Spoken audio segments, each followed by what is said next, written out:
ખૂબ મજા બોલું છું આ વસ્તીએ મજા બોલું છું પણ યાદા મજા બોલું છું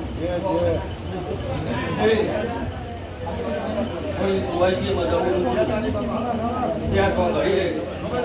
હું ધારે આરામનો નાક છું બરાબર પાકડીનો ભગવાન છું રબારી હું જમનાપુર ખાનો નાક છું બરાબર ખાવું એ મજા બોલું છું